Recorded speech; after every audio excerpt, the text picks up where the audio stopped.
you say Newcastle's a good place to be an artist? Well, I was born and bred here, so I'm going to be very biased, but it's a great place because the art scene has taken off fantastically in the last 10, 20 years, and it's moving all the time. There's more and more recognition of the fact that it has got a very vibrant, creative side to it, and that's kind of evidenced by some of the sort of architectural and structural things that are going on. The down on the river, the bridge, and Anthony Gormley's Angel.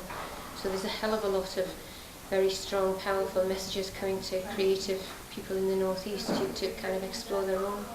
Do you think do you think things like the Angel of the North, do you think that's kind of generating that kind of grassroots interest back into it? Yeah, absolutely. Yeah, and it's making people feel very proud of their own culture and their own heritage and their own sense of place. So I think, and people who come to the northeast as students, art students anyway, get a lot from it because there is such a good scene, good art scene going. And there's commercial and there's public and there's private art, all over the place, and you can get involved in any aspect of it really. And of course the Baltic, that's just a huge influence on the area. Yeah.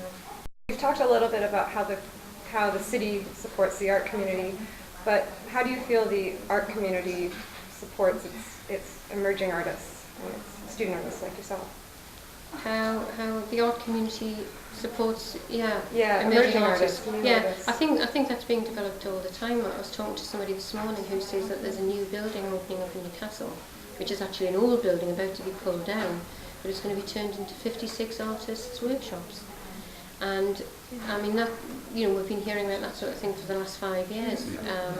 That buildings, art establishments even are beginning to recognise that not only can they show art, they've got to have places where people can work, and where this sort of sense of community can continue to operate between artists even after they've left university.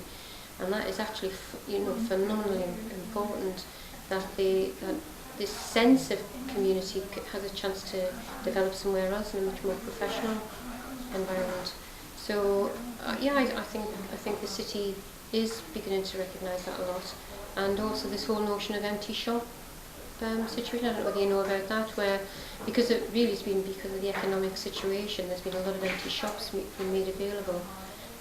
And artists are beginning to sort of like borrow them, claim them for a while anyway, until the business does pick up and these businesses get a chance to maybe redevelop into something else.